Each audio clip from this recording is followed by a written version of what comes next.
Hi there. Is happiness a goal in life? That's what we're going to talk about today. Is happiness everybody's goal in life?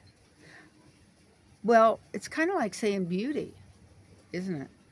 Everybody describes beauty in a different way. So happiness has to be described in a different way.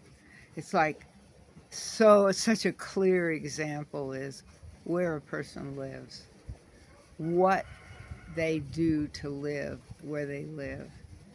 I recently had a friend, um, kind of a strange way to start this out, but I recently had a friend take her own life. And the last thing and the first thing I ever talked to her about was where she lived. She lived in, I believe it was Philadelphia. I'm not sure about that, but she lived in Pennsylvania, in a big city, in an apartment with her cat, and felt so out of place. Her email had to do with horses and it had to do with rural areas. And one of the reasons she was such a fast friend of mine was because I live in a rural area and it's my dream. It's been my dream all my life to get away from big city. I just can't stand a big city. It's My husband wants to go to a doctor's appointment and I'm just hesitating so badly because I just hate a big city. And that's like beauty, you know? You describe it so differently and you describe happiness so differently. I'd like to give you another example. Our daughter has always, oh boy, she just turned 60. But before that, even before that, years before that, she was talking about the happiness they're going to have when they retire. Everything's going to be so perfect and so wonderful, and on and on and on about retirement. And for me, as someone whose next birthday is 80, I find that that's really a mistake to to to put yourself in that position. I understand why so many people when I was a kid were hippies. They would call them hippies. They just traveled around and saw the world. And I have a really good friend now that who I talk to every week, unless we're not, you know, every week we can. And he talks so much about how he saw the world then and how he sees the world now. And he lives in a beautiful home that they built on a big piece of land. I think it's 86 acres. Um, and he's so well read. It's so bright. But he's had so many experiences because he started out as a hippie. And I know that when my daughter graduated from high school, I suggested to her she take a year off, and she wouldn't do it. She went right to work. And I felt bad about that because my experiences were that it would have been really good for her to take a year just to see the world, to be a part of what's going on and not dive into work.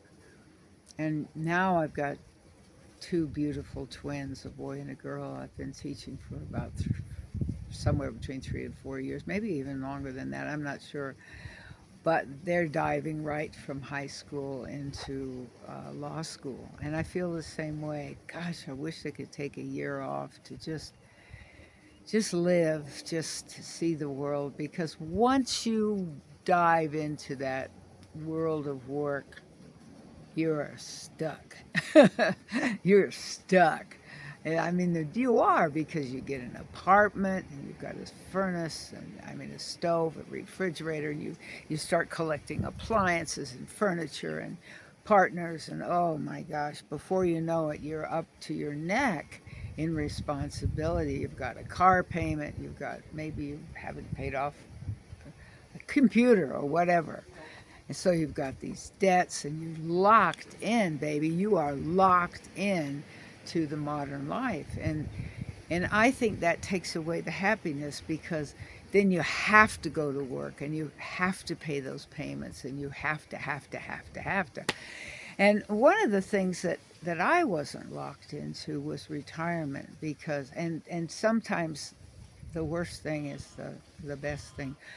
I had rheumatic fever when I was 5 until I was 9, and the, the at the time it was 5 years old to 30 years old expected death if it invaded the heart. For me, I had very bad arthritis. I have it all over my body, and that's what I and the bad hearing. The fevers, my ears hear fine, but the nerve to my brain doesn't work right because I had such high fevers for so many years.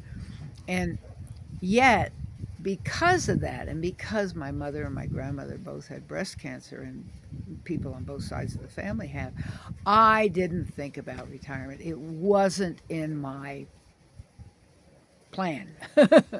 My life plan did not include retirement.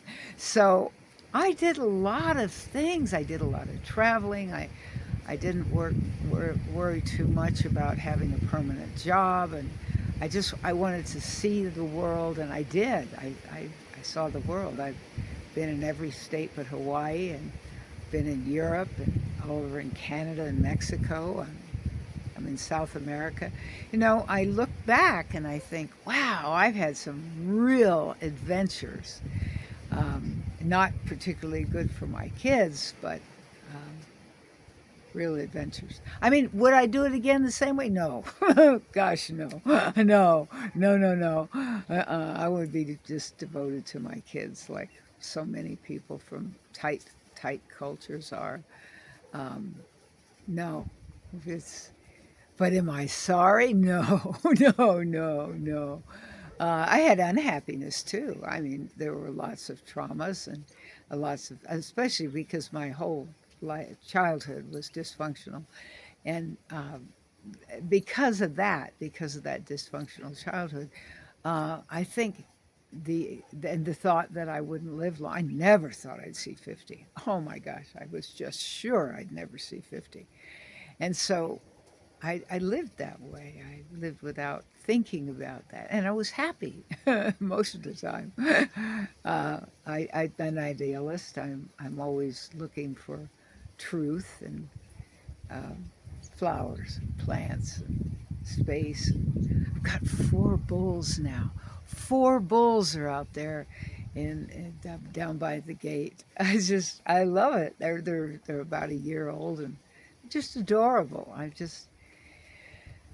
I belong in the woods.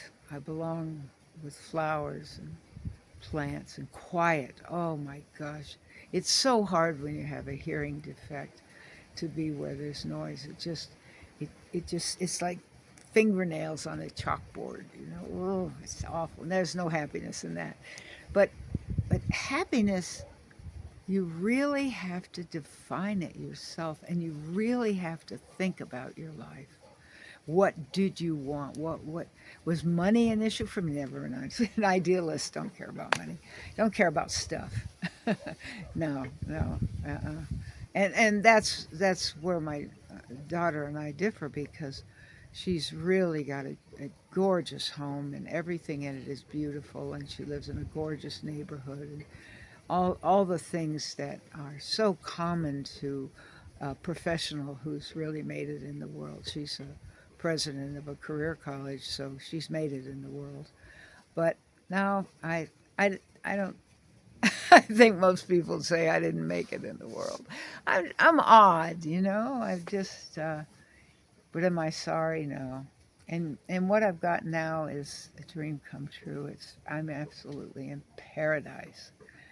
I get up in the mornings, and this morning the moon was just amazing. Here in Ecuador, there's no crap in the air, so the moon was just like a diamond sparkling all around, and I did my morning wake up to the universe, a ritual, a moving ritual, to say hi, and I'm so glad to be here and say my gratitudes, all the things I'm grateful for. I'm grateful for so many things. And I'm happy because I have what I really want. I have quiet. I have trees. I can hear the grandmother tree blowing and the flowers around, and I can hear the water running.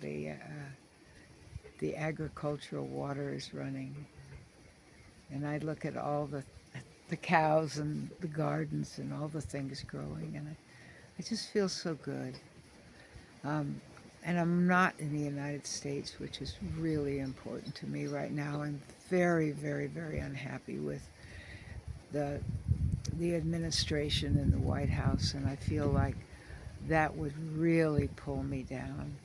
Um, Fortunately, it hasn't. I'm in the prettiest, most beautiful, most satisfying place I've ever lived in my life, and that's important. If you have any questions about happiness, come on down below in the descriptions, or go to the end of the video and come to my SKOOL school. It's called Trauma Caregivers. It's Summerland, SUMMERLAND. It's the name of my nonprofit. And then Trauma Caregivers. First we take care of ourselves, then we take care of others. You can talk to me live. I have at least 3 meetings a week, and you can make an appointment. There's no charge. Everything's free. You just have to go there, sign up, and come visit me if you want to. Thank you.